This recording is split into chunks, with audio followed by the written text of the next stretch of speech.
క్రైస్తవ దేవుని నామములో అందరికీ శుభములు. మరి ఈ వారం ఆరాధనలకు వెళ్ళేట్టు ఆరాధన గురించి కొన్ని విషయాలు మనం ధ్యానించుకుందాం. మరి ఈ వారం అంశం ఆరాధన అంటే ఏమిటి, ఎలా ఆరాధించాలి, ఆరాధన అంటే ఏంటి, ఎలా ఆరాధించాలి. ఆదికాండం 22వ అధ్యాయం, ఆదికాండం 22వ అధ్యాయం 5వ వచనం చదువు. 5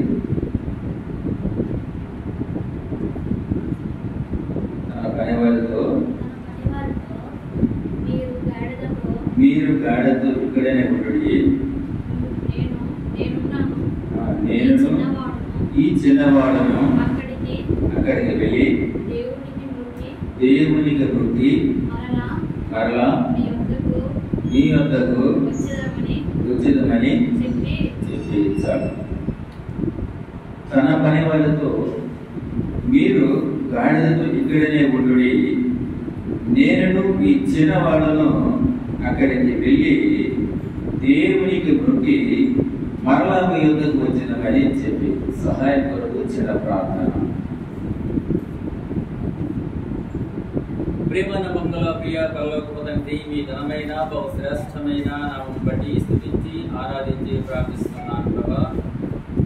మరి గత వారం మొదలుకొని ఈ దినం వరకు మమ్మల్ని సురక్షితంగా ప్రభా మీ రెక్కల చాటును భద్రపరిచారు.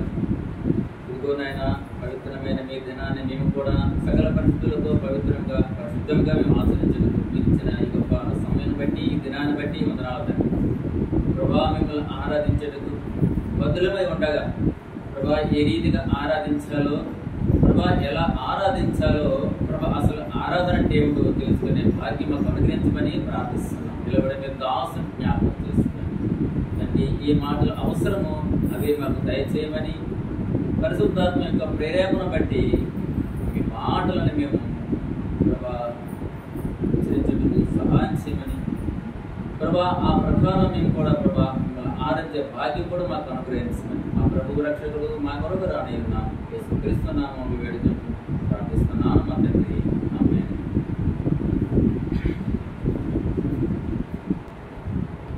అయితే ఆరాధన అంటే ఏమిటి, ఎలా ఆరాధించాలి అన్న అంశం మీద ఆదికాండం 22వ అధ్యాయము 5వ వచనం మనం చూస్తున్నాం.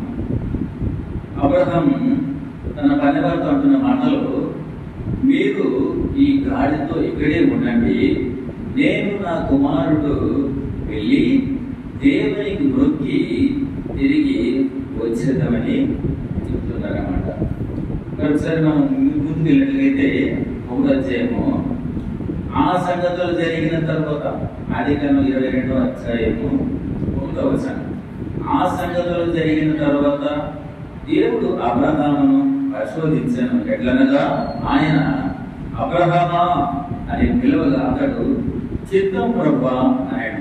అప్పుడు ఆయన, నీకు ఒక్కడై ఉన్న నీ కుమారుని అనగా నీవు ప్రేమించి ఇస్సాకును తీసుకుని మోరియా దేశానికి వెళ్ళి అక్కడ నేను నీతో చెప్పబోవు పర్వతంలో ఒక దాని మీద దహన బలిగా అతను అర్పించమని చెప్పాను.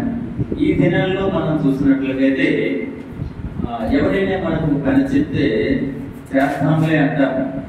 భార్య భర్తతో కానీ, భర్త భార్యతో కానీ, లేదా తల్లిదండ్రుల పిల్లలతో కానీ, ఇంకెవరైనా పెద్దవారికి మనం చెప్పినట్లయితే చెప్పిన వెంటనే పని చేయక మనము అనేక రకమైన ప్రశ్నలు వేస్తూ సమయాన్ని దాటిస్తూ ఉంటాము. కానీ ఆ దినాలు అబ్రహాము దేవుడు పిలిచిన వెంటనే చిత్తం ప్రభు అన్నాడు. అంటూ చెప్తున్నాను ఏమంటే, మరి అబ్రహామా ఈ ఒకగానొక కొడుకుని, అదే ఇస్సాకును నాకు బలిగా నువ్వు సమర్పించని చెప్పినప్పటికీ చిత్తం ప్రభా అన్నాడు. కానీ ప్రభా 100 సంవత్సరాల తర్వాత లేఖలాగా ఇచ్చిన సంతానం ఇది, నేను ఎంతో అల్లహార ముద్దుగా పెంచుకుంటున్నాను, దీని మీదే ఆశలన్నీ పెట్టుకుంటున్నాను ప్రభా, మీకు ఏమైనా న్యాయమా ప్రభా? నేను వృద్ధుడనైపోయాను, 100 సంవత్సరాలు పూర్తయిపోయి ఇలాంటి సమయంలో నా కొడుకుని మీరు తీసుకుంటే నా పరిస్థితి ఏంటి ప్రభా, నేను ఎలా జీవించాలి, ఎలా బ్రతకాలి ప్రభా, ఇది నీకు తగునా అని దేవుడిని ఆయన ప్రశ్నించలేదు. ఎందుకంటే ఆయన నీ ఒకగానే కొడుకుని ఈశ్వరుడి చిత్తం ప్రభా అలాగే అన్నాడు తప్ప కానీ ఎందుకు ఏమిటి అని ఆయన ప్రశ్నించలేదు. కారణం ఏమిటంటే నా దేవుడు మంచివాడు, నా దేవుడు కనికరం కలవాడు, నా దేవుడు నన్ను కాపాడుతాడు అనే విశ్వాసము నమ్మకం ఆయనలో ఉంది. కాబట్టి దేవుడు చెప్పినట్టనే ఆలోచించకుండా వెంటనే చిత్తం ప్రభా అలాగే ప్రభా అంటూ తన కొడుకును బలిపడానికి తను వెళ్ళడం మనము చూస్తున్నాం. అందుకనేమో అబ్రాహాముకు పేరు ఉందన్నమాట, విశ్వాసులకు తండ్రి. అంటే ఆయనకున్న నమ్మకాన్ని బట్టి, అంటే దేవుని పట్ల ఆయన ఎలాంటి నమ్మకం ఉంది, నా దేవుడు నన్ను మోసం చేయడు, నా దేవుడు నాకు అన్యాయం చేయడు, నా దేవుడు నన్ను ఆయన మహిమ కొరకు నన్ను వాడుకుంటే నమ్మకంతో ఉన్న ఆ యొక్క అబ్రహాము బట్టి కూడా మన బట్టి మనం కూడా అటువంటి విశ్వాసాన్ని, మనం కూడా అటువంటి విశ్వాస తీర్మానం వల్ల ఉండాలని దేవుని యొక్క ఆ మాటలు ఈ ప్రసంగం బైబిల్ ద్వారా మనకి తెలియజేస్తూ వస్తుంది అన్నమాట.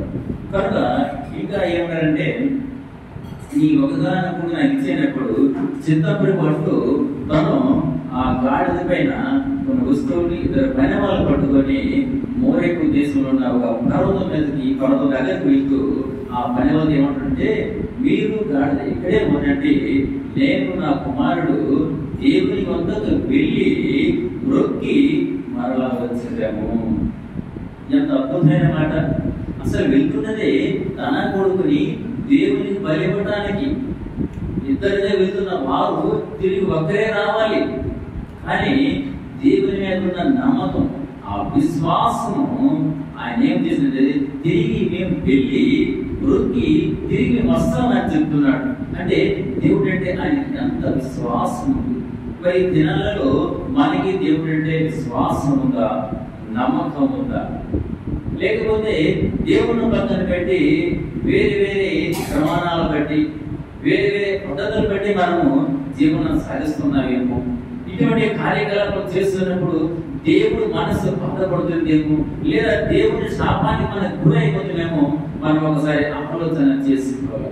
మన దేవుడు నమ్మదగిన వాడు, నీతిమంతుడు కనుక మమ్మల్ని విడవక ప్రతి క్షణం కూడా మనతో పాటు ఉండడానికి ఇష్టపడే దేవుడే ఉన్నాడు. అందుకు మనము ఆయన యొక్క ఔన్నత్యాన్ని బట్టి, ఆయన యొక్క స్వభావాన్ని బట్టి, ఆయన యొక్క పరిపూర్ణత బట్టి మనము మనము ఆరాధించిన వారిగా ఉన్నాము.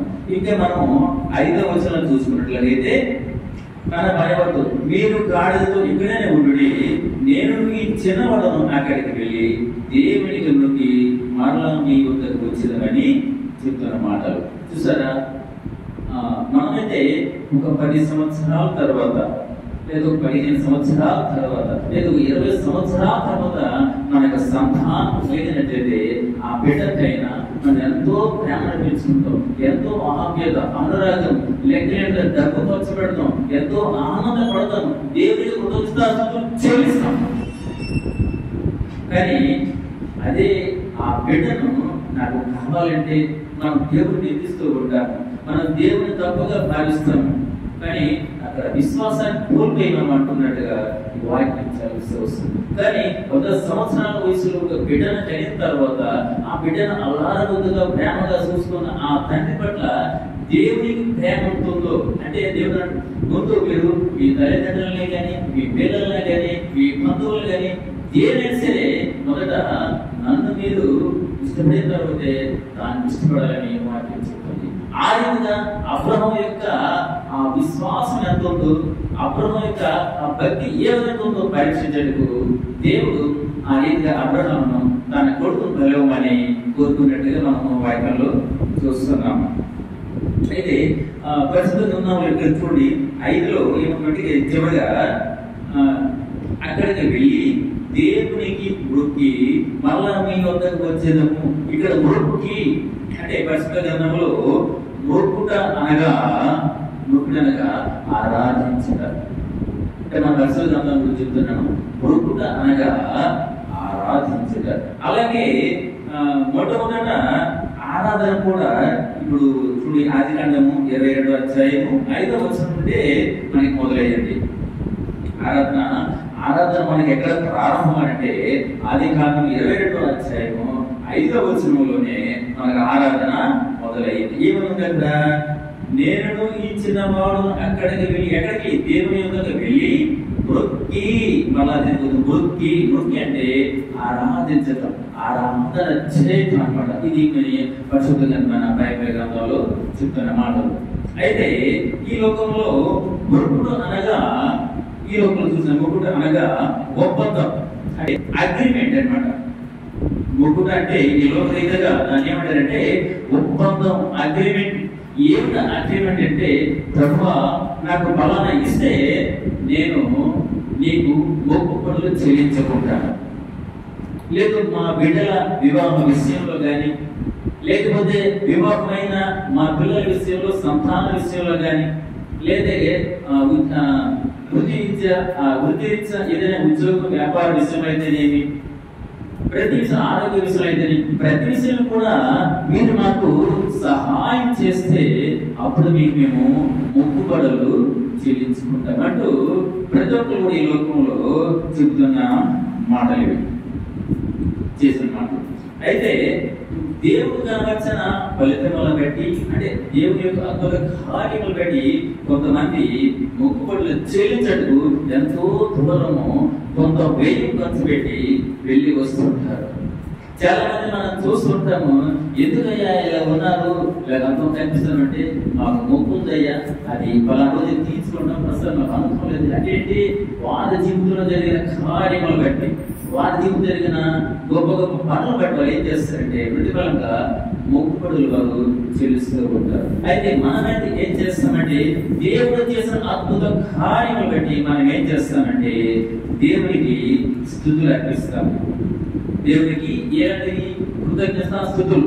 ప్రభా నేను నమ్ముకున్నందుకు మాకు ఫలానా జరిగింది, మీకు నమ్ముకున్నందుకు మా బిడ్డల వివాహం జరిగింది, మిమ్మల్ని నమ్ముకున్నందుకు మా ఆరోగ్యం స్థిరపడ్డది అనేసి మనకు జరిగిన రకరకాల అద్భుత కార్యాలను బట్టి మనం ఏం చేస్తామంటే దేవునికి కృతజ్ఞతాస్తుతులు మనము చెల్లిస్తూ ఉంటాము. అయితే దాన్ని మనం అంటే ఆరాధనగా భావిస్తుంటాం. ప్రభా మమ్మల్ని రచించారు, మీకు వందనాలు, ప్రభా మాకు ఫలానా ఇచ్చారు, వందనాలు. అంటే దాన్ని ఏంటంటే దేవుడు మన పట్ల చేసే కార్యాలని తిరిగి మనం ఏమిటంటే కృతజ్ఞతాస్తుతులు చెల్లిస్తూ దేవుడు మనం అప్పగించుకుంటాము. అయితే సమయంలో ఒక మాట నేను చెప్పాలి ప్రియులారా, ఏంటంటే ఆరాధన వేరు, కృతజ్ఞతాస్తుతులు వేరు. ఆరాధన వేరు, కృతజ్ఞతాస్తుతులు వేరు. అయితే ఆరాధన అంటే ఏమిటి? ఆరాధన అంటే ఏమిటంటే చూడండి, ఆరాధన అంటే ఏంటంటే మనకు అవసరతలను, అగ్రతలను, మనకున్న సమస్యలను, ప్రతివేమైన అగ్రతలు కూడా దేవుడు సహాయం చేస్తాడని, లేదా దేవుడు మనల్ని ఆశీర్వదిస్తాడని ఆశించి చేసేదాన్ని ఆరాధనలు, దాన్ని కృతజ్ఞతాస్తుతులు అంటారు. అంటే ఆరాధనకి అంటే ఈ ఆశీర్వాదాలనగా, లేకపోతే దేవుడు మన పట్ల జీవితం చేసిన అంటే అవసరం విషయంలో ఇవి లేదు, దాన్ని ఆరాధన అంటారు. ఒకసారి చూడండి, దానియేలు గ్రంథం 3వ అధ్యాయం మనకి బాగా తెలిసిందని ఈ సత్యకృష్ణ అభివృద్ధి గురించి మనం వింటారు, మనం బాగా తెలిసింది. అంటే ఆరాధన ఎలా ఉంటుంది అనేది చూడండి, 3వ అధ్యాయము 17-18 విషయాలు చూసుకున్నాం. 17-18 మేము చేపుచున్న దేవుడు మండుచున్న వేడి మిగల ఈ అగ్నిగుండములో నుండి మమ్మల్ని తప్పించి రక్షించుటకు సమర్థుడు. అయ్యో ఈ వశమున పడకుండా ఆయన మమ్మల్ని రక్షించును. ఒకవేళ ఆయన రక్షింపకపోయినను, రాజా నీ దేవతలను మేము పూజింపమనియు నీవు నిలబెట్టించిన బంగారు ప్రజలకు నమస్కరింపమనియు తెలుసుకొనుము. ఇక్కడ మెషకు అభివృద్ధికి అనే ముగ్గురు భక్తులు తన రాజు అయిన నెబుకద్నెజరుతో చెప్తున్న మాటలు ఏమిటంటే రాజా మేము పూజించు దేవుడు, మేము సేవించు దేవుడు, మేము ఆరాధించే దేవుడు సమర్థుడు, శక్తిమంతుడు, ప్రేమ స్వభావం కలిగిన వాడు, ప్రేమామూర్తి. కనుక మీరు ఏదైతే మమ్మల్ని శిక్షించాలని మీరు చూస్తున్నారో అటువంటి శిక్షను తప్పించి సమర్థుడు, సమర్థవంతమైన దేవుడు. ఒకవేళ దేవుడు మమ్మల్ని తప్పించకపోయినా సరే నీవు నిలవబెట్టిన ఆ బంగారు ప్రతిమలకు మేము నమస్కరింపమని మీరు తెలుసుకోండి. అంటే ఏంటంటే ఆయన యొక్క శక్తిని, ఆయన యొక్క ఉనికిని, ఆయన యొక్క ఔన్నత్యాన్ని, ఆయన యొక్క స్వభావాన్ని ఎరిగిన వారిగా, ఆయన స్వభావాన్ని ఎరిగిన వాడిగా ఆయన మాకు ఏదో మాకు సహాయం చేశాడని అనే ఆలోచన లేకుండా ఆయన యొక్క స్వభావాన్ని జ్ఞాపకం చేసుకుంటూ ఆయన ఆరాధిస్తున్న మాటలు ఇవన్నమాట. దేవుడు మీ జీవితంలో ఏం చేశాడు, మాకు మా జీవితంలో ఏం చేశాడు, మీకు ఎందుకు ఆరాధించాలి, దేవుడు మా జీవితంలో ఏ మేలు చేయలేదే అని బాధపడకుండా దేవుని యొక్క ఔన్నత్యాన్ని, దేవుని యొక్క స్వభావాన్ని, దేవుని యొక్క ఉద్దేశాన్ని మనం ఎరిగిన వారమైతే తప్పకుండా దేవుని మనము ఆరాధించేవారు. ఇక్కడ ఈ ముగ్గురు కూడా ఏం చేశారంటే దేవుడు మమ్మల్ని రక్షించాడని కాదు, కానీ ఆయన రక్షించకపోయినా మమ్మల్ని రక్షించడు ఆయన సమర్థుడు, శక్తిమంతుడు. కనుక మేము మీరు నిలబెట్టిన ఆ ప్రజలు మేము మొత్తమని ఖచ్చితంగా చెప్పారు. ఇది నిజమైన ఆరాధన. మన జీవితంలో మనం కూడా దేవుడు మన పట్ల మేలు చేయకపోవచ్చు, లేకపోతే దేవుడు మన పట్ల చూడలేదని మనం భావించవచ్చు. కానీ ఏ ఒక్కనే దేవుడు ఆయన అంటే నేను అవునని చెప్పి కాదనే దేవుడు కాదు, ఆయన అవునని చెప్పి కాదనే దేవుడు కాదు, ఆయన నిరంతరం కూడా అవునన్నవాడే. కాబట్టి దేవుడు మా యొక్క స్థితిగతులు ఎరిగిన దేవుడు, మాకు మా జీవితాలలో గొప్ప కార్యాలు చేసే దేవుడు. మేము మా దేవుడు నమ్ముతున్నామనే తీర్మానంతో ఉండాలి. ఆ దేవుడి యొక్క అసలు ఏంటి, దేవుడు అంటే ఏంటి? ఆయన ఒక దేవుని కుమారుడై మనిషి రూపంలో ఈ లోకంలోకి వచ్చి మనము పొందవలసిన ఆ పాపములకు శిక్షను ఆయన శిక్షను అనుభవిస్తూ రక్తాన్ని చిందించి కలువరి శిలువలో మరణించి తిరిగి లేచి ఆరోపణై తను వెళ్ళిపోయాడు. అంటే మళ్ళీ ఆయన ఒక దినాన్ని రాబోతున్నాడు. ఆ రాకడ పర్యంతం మనకు మనం ఎలా ఉండాలంటే ఆయన వరకు కనిపెట్టుకునే వారిగా ఉండాలి. ఇది మన నిరీక్షణ అన్నమాట. అంటే ఆయన యొక్క స్వభావం తెలిసిన వారిగా, ఆయన యొక్క ఔన్నత్యాన్ని ఎరిగిన వారిగా, ఆయన యొక్క ఆ నిబంధనలకు ఏమున్నాయో ఆయన యొక్క ప్రేమ ఎలాంటిది ఎరిగిన వారిగా మనం ఏం చేయాలండి? ఈ రోజు మనము ఆరాధించాలి. అంతేగాని ఆయన మన జీవితంలో కార్యాలు చేశాడని, లేదా ఇంకా గొప్ప చేయబోతుందని మనం అటువంటి వాటిని మనం ఊహించుకుంటూ మనం ఆరాధన చేయకూడదు. అలా చేస్తే దాన్ని ఏమంటారంటే కృతజ్ఞత స్థుతులు చెల్లించడం అంటారు అన్నమాట. కాబట్టి దేవుని యొక్క స్థితిగతులు ఎరిగి అసలు దేవుడు అంటే వాళ్ళకి తెలియాలి. ఈ లోకంలో చాలా మందికి దేవుడు అంటే తెలియదు, ఆ దేవుని యొక్క స్వభావం తెలియదు. ఆయన పూజిస్తారు, ఆయన ఆరాధిస్తారు, ఆయన కోసమే మేము చెడిపోతామని అంటారు. అంటే అది అజ్ఞానం అని చెప్తారు. మనం దినాన్ని అంటే ఒక బట్టల షాప్ వెళ్ళినప్పుడు అక్కడ ఒక పెద్ద బ్యాన్ ఉంది. పెద్ద బ్యాన్ దాని షాప్ అంటించుకున్నాడు. అయితే ఆ బ్యాన్ చూసి ఆ యజమానికి అడిగిన, అయ్యా ఈ బ్యాన్ లో ఉన్న పేరు దానికి అర్థం ఏమిటని అడిగాను. అడిగితే ఆయన చూసి అన్నాడే, అయ్యా నాకు తెలియదు అన్నాడు. ఆయన చదువుకున్నవాడే తెలియదు అన్నాడు. దాని మీద అక్షరం ఏంటంటే ఎక్కడ భగవంతుని స్మరణ ఉంటుంది, ఎక్కడ భగవంతుని నామ స్మరణ ఉంటుందో అదే వైకంఠమని అక్కడ రాసి పెట్టున్నారు అన్నమాట. ఎక్కడ భగవన్నామ స్మరణ ఉంటుందో అదే వైకుంఠం అని రాసి పెట్టారు. ఆ మాట అర్థం అడిగితే చెప్పలేదు. ఏమయ్యే వాళ్ళు పెట్టారు, ఆయన కూడా కొంచెం పెద్దగా కనిపించాడు, పెట్టారు అన్నారు. అప్పుడు దానికి అర్థం నేను చెప్పాను. భగవంతుడు నామ స్మరణం మనం స్మరిస్తే మనము పరలోకానికి పోము, కానీ దేవునికి విరుద్ధమైన కార్యములు చేయకుండా, ఆయన ఆజ్ఞను మేరకుండా, ఆయన ఇష్టమైన పనులు చేస్తే తప్పకుండా మోసం వస్తుందయ్యా ఆయన చెప్పవచ్చు. ఈ రోజుల్లో కూడా చాలా మంది కూడా అసలు ఎవరిని పూజిస్తున్నామో, ఎందుకు పూజిస్తున్నామో అని కూడా తెలుసుకోలేని పరిస్థితుల్లో చాలా మంది ఉంటున్నాము అనమాట. కాబట్టి మనం ఏంటంటే దేవుని మనం ఎరిగే ముందు, ఆయన ఆరాధించే ముందు ఆయన ఎవరు, ఆయన ఎలాంటి వాడు, ఆయన స్వభావం ఏంటో తెలుసుకొని మనము దేవుని ఆరాధించే వారిగా ఉండాలన్నమాట. ఎగ్జాంపుల్ చూడండి, సింపుల్ గా చెప్తాను. ఇప్పుడు సినిమాలు ఉంటాయి, అంటే మనం చూడకపోతే కానీ చూసేవారు చాలా మంది. ఒకప్పుడు నేను కూడా సినిమా పిచ్చోడే, నేను బాగా సినిమాలు చూసేవాడు. అయితే అప్పట్లో నేను బాగా ఇష్టపడేవాడు అంటే వెంకటేశ్వర బాగా ఇష్టపడేవాడు అనమాట. అంతకుముందు సూపర్ కృష్ణ ఇష్టపడేవాడు. అంటే అభిమానం ఇష్టం. ఆ సినిమా వస్తే ఆ అప్పుడు బ్యానర్లు కట్టడము, ఆ సినిమాలు పట్టుకు వెళ్ళడము, ఏదో అంజాం రకాలుగా చేసేవాడు ఒకప్పుడే. ఇప్పుడు ఎడగ తినాలి. అలాగే ఈనాటి కూడా చాలా మంది కూడా తల్లిదండ్రులే కాదంటున్నారేమో, తను చేస్తున్న పని నేను విడిచిపెట్టేస్తున్నారేమో. కానీ సినిమా వస్తే నా అభిమాని, నాకు ఇష్టమైన వాడని చెప్పేసి ఆ సినిమాకి వెళ్ళటము, ఆ హీరో కోసం వీరు లాస్ట్ చివరికి కొట్లాడడానికి కూడా సిద్ధమవుతున్నారు. ఆ సినిమాల కోసం తాను చేస్తున్న పనులు కూడా వదులుకుంటున్నారు. అంత పిచ్చి. అదే కాదు, క్రీడాకారులు ఉన్నారు, క్రికెట్ మ్యాన్లు ఉన్నారు, వారిని కూడా చాలా ఇష్టపడుతుంటారు. ఒక ఆయన మాట విన్నాను, ఆయన సంతోషంలో ఆయన గెలిచడనే ఆనందంతో ఎదురు పురుషారట.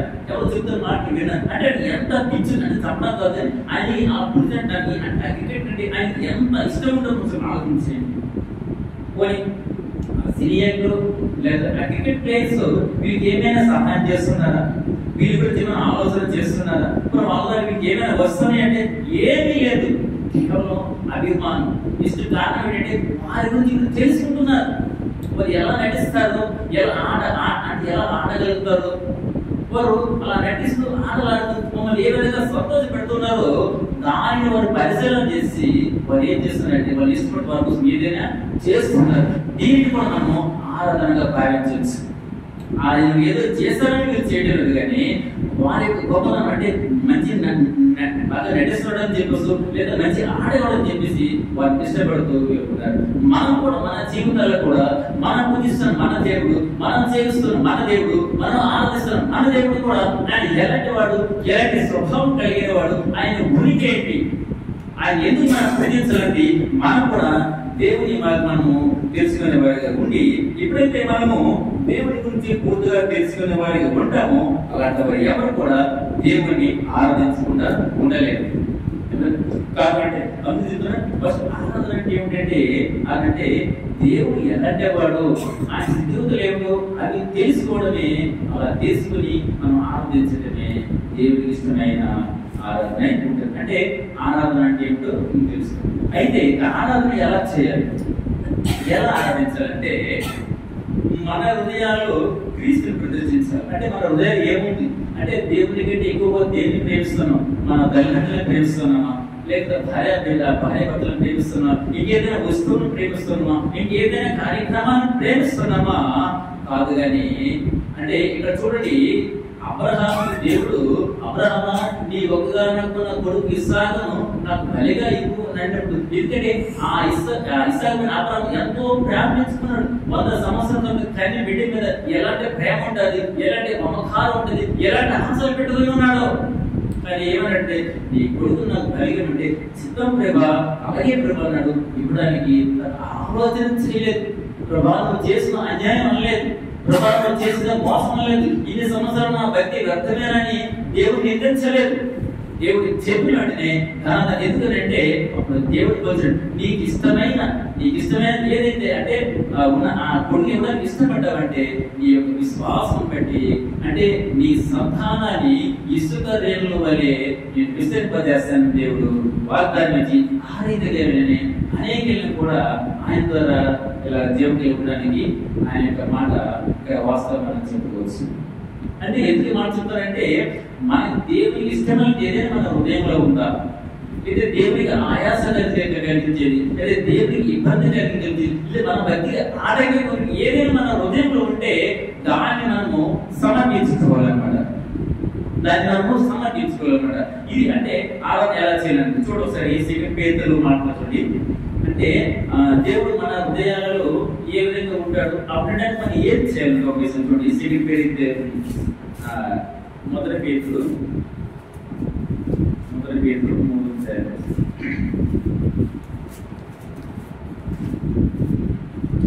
3వ అధ్యాయము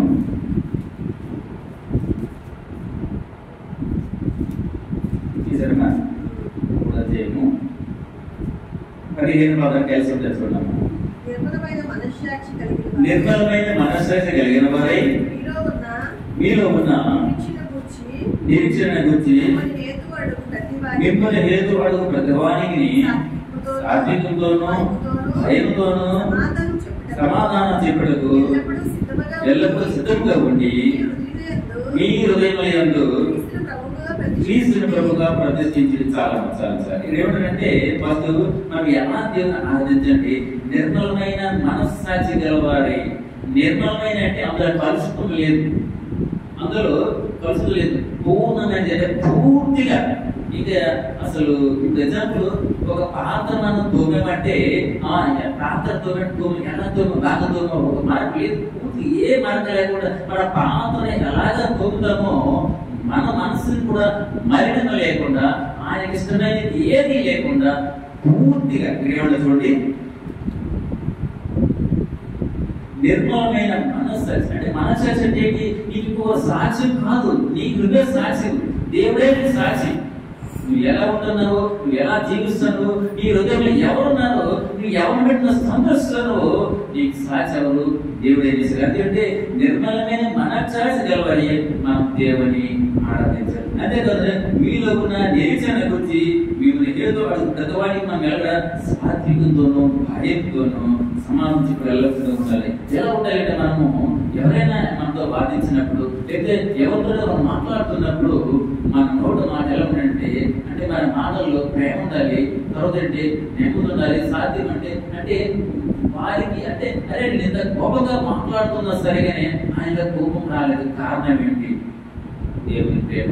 అటువంటి రీతి మనం ఉండాలని కదా. అంటే మీ హృదయమందు క్రీస్తు ప్రభువు ప్రతిష్ఠ. అంటే మీ హృదయంలో ఏదైతే దేవుడికి ఇష్టం లేదో అవన్నింటిని తీసేయండి. మీ హృదయంలో ఏదైనా మీకు తెలియకుండా మీ హృదయంలో ఏదైనా మీకు అంటే దేవుడు అందిస్తే తెలుసు, కాకపోతే నీకు నీ పక్క వారికి, నీ భార్యకు, నీ భర్తకు, నీ పిల్లలకు, నీ కుటుంబాలకు, నీ మిత్రులకు లేదా ఆ సంఘం వారికి తెలియని ఏమైనా నీ హృదయంలో ఉన్నట్లయితే దానిని తీసి అక్కడ ఏముంటుందని చెప్పాడ, క్రీస్తుని ప్రతిష్ఠించమన్నాడు. అదేమిటంట, క్రీస్తుని ప్రతిష్ఠించాలి. అంటే చాలా మందికి తెలియక దేవుడు ఎక్కడో ఉన్నాడని చెప్పేసి మనం ఎంతో ప్రయాసపడి డబ్బులు ఖర్చు పెట్టి కొన్ని దినాలు మన ప్రయాణం చేస్తే వీళ్ళే వస్తున్నాం. అదే చూడ దేవుడు మన జీవితంలో మన హృదయంలో ఉన్నాడు కదా. ఇప్పుడు ఇక్కడ ఉన్న నీ దేవుడు విడిచిపెట్టి నువ్వు ఎక్కడికో వెళ్ళడం దేవుడు ఉండాల్సి ఆ దేవుడిని నీ హృదయంలో ఉన్న ఇష్టపడడం ఆహ్వానించి నిజంగా నీ దేవుడు నీ హృదయంలో ఉంటే నువ్వు తప్పుడు కార్యాలు చేయవు, తప్పుడు మాట్లాడవు, తప్పుడు ప్రవర్తించేవి. ఎప్పుడు దేవుడు నీ హృదయంలో ఉన్నప్పుడు ఆయన ఏమిటంటే నీ హృదయంలో రావడానికి నేను సిద్ధంగా ఉన్నాను, నన్ను ఆహ్వానించండి, దీనివల్ల చేతులు చాచి నేను పిలుస్తున్నాను రండి అని చెప్పేసి యేసుక్రీస్తు ప్రభువు వారు మన పట్ల జాలిగా చూస్తున్నాడు. మనం ఎక్కడో నరకంలో పడిపోతాము, మనం ఎక్కడ ప్రయాసపడుతామేమో, లేదా మనం చేసిన పాపం మనం ఏమైనా శాపానికి గురైపోతామేమో అని చెప్పేసి, లేదా నరకంలో పడిపోమని చెప్పేసి దేవుడు మన కొరకు ఆహ్వానిస్తూ నాకు 2 తలుపులు తెరిచి నా కుమారుడ రెండు చెప్పి ఆహ్వానిస్తుంది. దాన్ని మనం గమనించగా మన హృదయంలో ఉన్న ఆ దేవుడి విడిచిపెట్టి ఎక్కడికో మనం వెళ్ళి ప్రయాసపడడానికి పడబడుతున్నాం మనం చూస్తూ ఉన్నాం. అయితే ఈ సమయంలో అంటే హృదయంలో దేవుని అంటే దేవునికి స్థానం ఇవ్వాలి.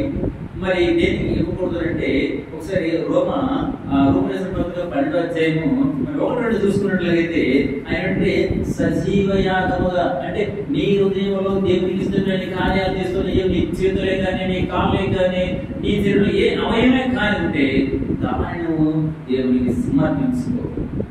ఎప్పుడైతే అటువంటి వాటిని నువ్వు సమర్పించుకుంటావో అది నిజమైన ఆరాధన. అటువంటి ఆరాధనే దేవుడు ఇష్టపడుతుంది. అంతే తప్ప కానీ దేవుడు ఏదో అద్భుత కార్యాలు చేశాడని, దేవుడు నీ పట్ల మేలు చేశాడని కృతజ్ఞతలు చెల్లిస్తూ మనం ఆరాధన చెప్పడంలో అర్థం. ఎందుకంటే కృతజ్ఞత స్థితులు వేరు, ఆరాధన అంటే సజీవంగా మనం జీవం ఉండగానే దేవునికి ఇష్టమైన ఏదైతే మనలో ఉండేవో దాన్ని మనము సమర్పించుకోవడమే నిజమైన ఆరాధన ఉంటుందంట. అయితే ఇంకో విషయం అంటే దేవునికి ఇష్టమైన ఏది కూడా దాన్ని చంపేయాలి. దాన్ని విగ్రహంగా కూడా మనం బయటపెట్టాలని చెప్తాం. విగ్రహం అంటే ఒక బొమ్మ విగ్రహం కాదు, దేవునికి ఇష్టమైన ఏదైనా సరే అది విగ్రహం కింద వస్తుంది. అంటే ఉదాహరణకి దైవ మందిరాల్లో ఒక పెద్దరికం, దైవంలో ఒక పెద్దరికం లేకపోతే దేవుడికి చెందవలసిన ఘనత మహిమ ప్రభావములు, లేకపోతే దేవుడికి ఇవ్వవలసిన సమయం, లేకపోతే దేవునికి చెందవలసిన ప్రతిదీ కూడా మనము దాన్ని తుంగిలించేవారు ఉంటే అది కూడా విగ్రహం కింద వస్తుంది. అంటే తర్వాత ఇంకోటి అంటే ఇంకా బలమైన విగ్రహంలో ఉంది అంటే కులం అన్నది కూడా అది విగ్రహం కింద భావించాలి. ఎందుకంటే ఏ రోజు మనం యేసుక్రీస్తు రక్తంతో కడగబడ్డామో, ఏ రోజు యేసుక్రీస్తు మనం అంగీకరిస్తూ బాప్తిసం తీసుకున్నామో ఆ రోజే మనము క్రీస్తు బిడ్డలము, యేసుక్రీస్తు పిల్లలము. అంటే దేవుడికి కులం లేదు, మతం లేదు. కాబట్టి మనం కూడా ఆయన పిల్లల మీద మనం కూడా అటువంటి స్వభావం కలిగి, ఆయన స్వరూపం ఉంటే సరిపోదు కానీ అటువంటి స్వభావం కలిగి మనం అంటే కులాలకు ఆ మతాలకు మనం వ్యతిరేకం. ఎందుకంటే దేవుడు ఏ విధంగా ఉండాలని కోరుకుంటున్నాడు, దేన్ని దేవుడు ఇష్టపడుతున్నాడో అటువంటి పరిస్థితుల్ని మనం కూడా ఇష్టపడే వారికి ఉండాలి. అంటే దేవుడు ఏదైతే కావాలనుకుంటున్నాడో అటువంటి వారి కొరకు మనం ప్రయాసపడే వారిగా. ఇప్పటికీ ఈ దినాల్లో కూడా క్రైస్తవులు చెప్తున్నాం, మనలో కూడా కుల వ్యత్యాసం ఉంది. ఇప్పుడు వివాహ విషయానికి వచ్చినట్లయితే మా కులం వరే కావాలనుకుంటారు. ఎంత ఘోరం ఇది! ఎవరో దేవుని ఎరిగిన వారు కులాల గురించి చూసారంటే అర్థం ఉంది. ఇప్పుడు వాళ్ళలో కూడా కుల వ్యత్యాసం లేదండి, ఏ అమ్మాయినా చేసుకుంటాం అంటున్నారు. కొన్ని కులాలు అయితే అమ్మాయి కనుక ఏం చేస్తున్నారంటే ఏ కులమైన పర్వాలేదు, మాకు అమ్మాయి అంటే చాలా అంటున్నారు దేవుని ఎరిగిన వాళ్ళు. మరి మనం ఏం చేస్తారు, బలాన కులమే కావాలంటారు, మేము ఏ కులము ఆ కులమే కావాలంటున్నారు. మరి ఇవన్నీ విగ్రహాలు కదా, కులం అనేది పెద్ద విగ్రహం అన్నమాట. విగ్రహం ఏంటి? దేవునికి ఇష్టమేంటి? ఏ పని చేసినా ఏదైనా సరే అది విగ్రహం కింద వస్తుంది. అయితే దేవుని ఎలా ఆరాధించాలో మరి కొన్ని వచనాలు చూసుకుని మనం ఆరాధన. ద్వితీయోపదేశకాండం 6వ అధ్యాయము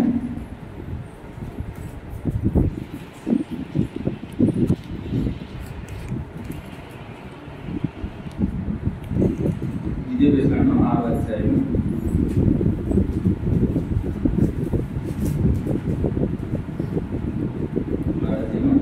5వ వచనం. అంటే దేవుని మనం ఎలా ఆరాధించాలో 5వ వచనం చదువుతారా? 6వ అధ్యాయం 5వ వచనం. ద్వితీయోపదేశకాండం. నీ పూర్ణ హృదయముతోను, నీ పూర్ణ ఆత్మతోను, నీ పూర్ణ శక్తితోను నీ దేవుడైన యెహోవాను ప్రేమించు. చాలు. ఇక్కడ ఏంటంటే ఎలా ఆరాధించాలంట? పూర్ణ హృదయంతో. పూర్ణం అంటే అర్థం ఏంటంటే పూర్తిగా, మరి లేకుండా. పూర్ణం అంటే పూర్తిగా ఏమిటంటే నీ పూర్ణ హృదయంతో, నీ హృదయంలో ఏది ఉండకూడదు, కేవలం దేవుడు మాత్రం ఉండాలి. తర్వాత ఏంటంటే పూర్ణ ఆత్మతో, అంటే అది ఏం లేదు, కేవలం దేవుడు కాకపోతే ఆయన ఆత్మ కనుక మనం కూడా ఆత్మతో ఆరాధించేవారు. అలాగే పూర్ణ శక్తితో దేవుని ఆరాధించేవారు. అలాగే ఇంకో మనం చూసుకున్నట్లయితే చూడండి, మత్తయి 22వ అధ్యాయము, మత్తయి 22వ అధ్యాయం కూడా ఆరాధన గురించి మాట్లాడుతుంది.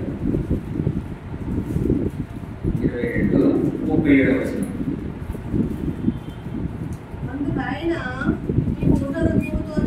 నీ పూర్ణ హృదయముతోను, నీ పూర్ణ ఆత్మతోను, నీ పూర్ణ మనస్సుతోను నీ దేవుడైన ప్రభువును.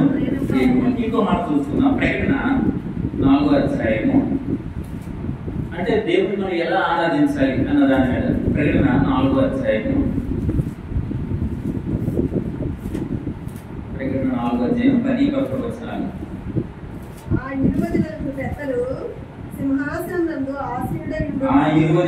పెద్దలు సింహాసనమునందు ఆసీనుడై ఉండువాని సాగిలపడి యుగయుగములు జీవిస్తున్న వానికి నమస్కారములు చేయించును. ప్రభువా మా దేవా, నీవు సమస్తమును సృష్టించితివి, నీ చిత్తమును బట్టి అవి ఉండెను, దానిని బట్టి సృష్టింపబడిన కనుక నీవే మహిమ ఘనత ప్రభావములు వందనగుడవని చెప్పుచు తమ కిరీటములను ఆ సింహాసనం ఎదుట వేసిరి. చూడండి, పూర్వ దినాలలో రాజులు పరిపాలన ఉన్నట్టు. అంటే నేను కొన్ని సినిమాలు అప్పుడు చూస్తాను, ఆ అనుభవంతో చెప్తున్నాను. నేను రాజులైతే స్వయంగా చూడలేదు, కానీ అప్పుడు చూస్తున్న సినిమాలు కూడా చెప్తున్నాను. ఒక రాజు దగ్గరికి ఒక మంత్రి కానీ, వేరొక సైనికుడు కానీ, మరొకటి కానీ వెళ్ళాలంటే వాళ్ళకి అప్పుడు కిరీటాలు అందరికి ఉండేవి అనమాట. మరి ఏం చేస్తారంటే రాజు ఎదుటికి వెళ్ళగానే రాజుని గౌరవించటం, ఆయన ఆరాధించటం, ఆయన మాటకు లోబడటం, ఆయన ప్రేమించటం, ఆ సాదృశ్యం వాళ్ళు ఏం చేస్తారంటే తమ కిరీటాన్ని తీసుకుని చెప్పులు పెట్టుకుంటూ అక్కడ ఎలాంటి తన యొక్క పెనియను చూపిస్తూ వాళ్ళతో మాట్లాడడం మనం చూస్తాం. ఇక్కడ కూడాను ఆ నలుగురి దగ్గర ఏం చేశారంటే ఆ పెద్దలు మహిమ ఘనత ప్రభావములు నచ్చిస్తూ తమ కిరీటములను తన సింహాసనం మీద ఆ దేవుని దగ్గర తన కిరీటములను ఏం చేశారంటే తీసివేసేవారుగా ఇక్కడ చూపిస్తుంది. మరి ఈ దినాలలో మనము అటువంటి కిరీటాలని తీసుకున్నాము. కిరీటం అనగా ఘనత, హోదా, పేరు, మరి గొప్పతనము, ఇటువంటి వాటిని సూచిస్తుంది అన్నమాట. మరి మన దేవునికి మనం ఎలా ఉంటున్నాము? గొప్పవారిగా ఉంటున్నామా? పేరు ప్రఖ్యాతులు సంపాదించే వారిగా ఉంటున్నామా? లేకపోతే ఘనతకు మనం బానిసగా ఉంటున్నామా? లేదా దేవుడి నుంచి ఉండవలసిన ఈ మహిమ ఘనత ప్రభావాలను మనం దొంగిలించే వారిగా ఉంటున్నామా? దేవుని ఎదుట తమ కిరీటాలను తీసి కింద పెట్టి వారు ఆరాధించే వారిగా ఉన్నారు ఆ నలుగురి పెద్దలు. మరి మనమైతే మాత్రము కొన్ని పేర్లు మనం పెట్టుకుంటూ ఇంకా కిరీటాలతోటి అందమైన దుస్తులు వేసుకుంటూ నేనే అనే అహంతో మనం ఉంటున్నాము. ఒక్కసారి మనం ఆలోచన చేయాలి. దేవుడి దగ్గర తలుపుతారా? దేవుడి దగ్గర ఎలా ఉండాలంటే మనము దేవుడిని మనము హెచ్చించిన వారిగా ఉండాలి. దేవుని మనము గణపరిచే వారిగా ఉండాలా. ఆయన యొక్క చరిత్ర తెలిసే వారిగా ఉండాలి. అప్పుడే మనము దేవుని ఆరాధించగలం, అప్పుడే దేవుని మనము పూజించగలం, అప్పుడే దేవుని మనము ప్రేమించగలం. ఇది అది కనుక అంటే ఎందుకంటే కనుక ఆరాధన లేదు, కృతజ్ఞతలు లేదు. ఆరాధన అంటే ఏంటి అంటే ఆయన యొక్క స్వభావం బట్టి మనం ఆరాధించాలి. ఆయన ఎలాంటి వాడు, ఆయన ఏ విధంగా జన్మించారు, ఏ విధంగా మరణించారు, ఏ విధంగా తిరిగి లేచాడు, ఆయన కొరకు మనం ఎలా ఉండాలో ఆయన మనకి ఏం బోధించడు, ఆ విషయాలన్నింటినీ కూడా మనం గమనించి దేవుని మనం ఆరాధించాలి. ఇది ఆరాధన. మరి కృతజ్ఞతాస్తుతుల గురించి ఏదైందంటే ఆయన చేసిన ఒక కార్యములు బట్టి, ఆయన చేసిన అద్భుత కార్యములు బట్టి, మన జీవితంలో జరిగిన ప్రతి విషయాన్ని బట్టి ఏం చేస్తామంటే ఆయనకి కృతజ్ఞతాస్తుతులు మనము చెల్లించేవారుగా ఉంటాం. కాబట్టి ఆయనను ఆరాధించేవారు ఎలా అంటే ఆత్మతో. అంటే అందరికీ తెలిసిన యోహాను సువార్త 4:24 అందరికీ తెలుసు. ఆయన ఆత్మ కనుక ఒకసారి చేయండి. యోహాను సువార్త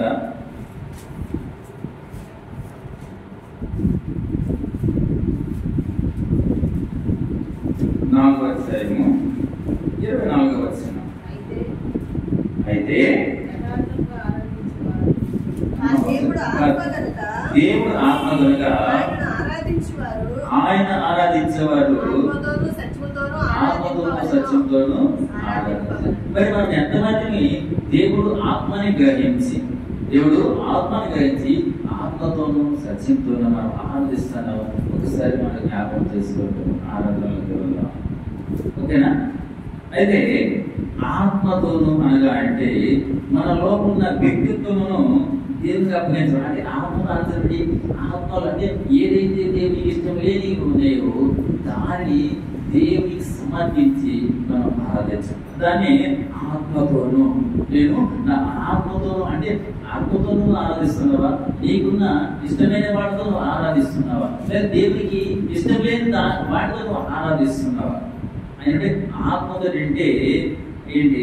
మన లోపల ఉన్న వ్యక్తిత్వం ఏదైతే మన ఆలోచనలు ఉన్నాయో, ఏదైతే మన ఉద్దేశం ఉందో, ఏదైతే మనం చేయాలని కోరుకుంటున్నామో ఇటువంటి వాటిని మనం దేవుడికి అర్పించి దేవుడు మన జీవితాల్లో ఒక కార్యాలు చేస్తున్నాడని, దేవుడు మన వరకు తన ప్రాణం పెట్టి తిరిగి లేచాడని నమ్మి మనము దేవుని మనము ఆరాధించేవాడు. ఇది ఆత్మతో. మరి ఆ సత్యమును ఎలా చేయాలంటే మనం ఊహించుకోకూడదు. నేను ఎలా చేస్తాను, ఈరోజు అలాగే చేస్తాను, నా పక్క వారి అలా చేస్తాను, నేను అలాగే చేస్తాను, అలా ఊహించుకోకుండా ఉన్నట్టుగా ఆరాధించడమే సత్యముతో. చాలా మంది మనం ఆరాధిస్తాం, కానీ ఆత్మతో సత్యముతో అంటే దాని అర్థం తెలియక మనం ఆరాధిస్తాను. మేము ఒకసారి గమనించండి. మనం ఆత్మతో అంటే మన ఆత్మలో ఆయనకి ఇష్టమైన కార్యాలు ఏ ఉంటే దాన్ని తీసి ఆయన ముందు పెట్టడమే ఆరాధన. సత్యంతో అంటే మనం అలవాటు ప్రకారంగా చేయడం కానీ ఉన్నట్టుగా దేవుడిని జీవితంలో ఏం చేశారు, దేవుడు ఎలాంటి వాడు అనేది ఒకసారి నువ్వు జ్ఞాపకం చేసుకొని నువ్వు దేవుని ఆరాధించాలి. అది ఆత్మతోనూ సత్యం. ఎందుకంటే ఆయన ఆత్మ ఉన్నాడు అని వాక్యం చెప్తుంది. ఆయన ఆత్మ కనుక మనము ఆరాధించేవారు ఆత్మతోనూ సత్యంతోనూ ఆయన మనము ఆరాధించేవారుగా ఉన్నారు. అయితే ఒకటి మనం ఆరాధించే ముందు మనకి ఏం ఒకసారి అంటే ఆయన ఎవరు, ఆయన గొప్పతనం ఏమిటి, ఆయన యొక్క స్వభావం తీసుకుని ఆరాధించడమే ఆయనకి ఇష్టమైన ఆరాధన. మరోసారి చెప్తానండి, ఆయన ఎవరు, ఆయన స్వభావం ఏంటి, ఆయన గొప్పతనం ఏమిటి, ఎందుకు మేము ఆరాధించాలి, ఆరాధనకు ఆయన యోగ్యుడా అని మనం ఒకసారి ఆలోచన చేసి ఆయనను తెలుసుకొని మనం ఆరాధిస్తేనే అటువంటి ఆరాధనే దేవుడు ఇష్టపడి పడుతున్నాడు. అయితే ఆరాధించే విధం ఎలాగంటే ఒక చివరికి మార్క్స్ మాట్లాడుకుంటున్నా. యేసయ్య 6వ అధ్యాయము ఆరాధించే విధం. యేసయ్య 6వ అధ్యాయము 3వ వచనం. ఈ మాట చూస్తే మనం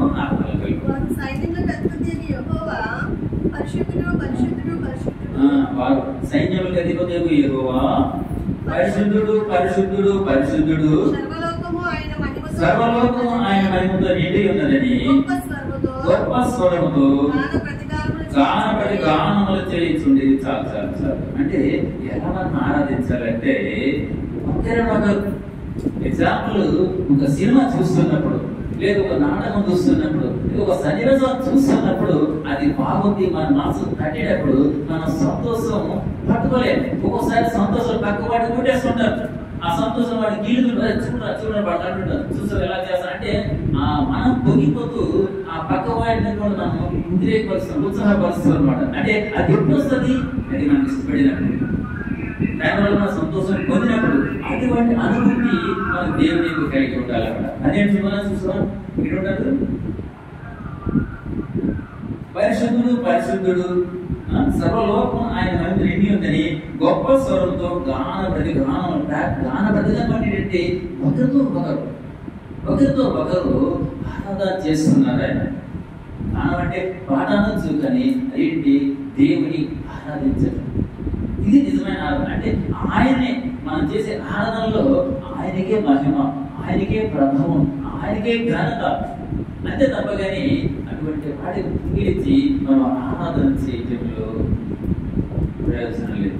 కాబట్టి ఈ సమయంలో మనం ఆరాధన చేసే మనము ఒకసారి ఆయన ఎవరు, ఆయన గొప్పతనం ఏంటి, ఆయన ఔన్నత్యం ఏమిటి, ఆయన మన కొరకు ఎందుకు వచ్చాడు, ఏ విధంగా జీవిస్తుంది మనం తెలుసుకొని ఆయన మనం జ్ఞాపకం చేసుకొని ఆరాధించాలి.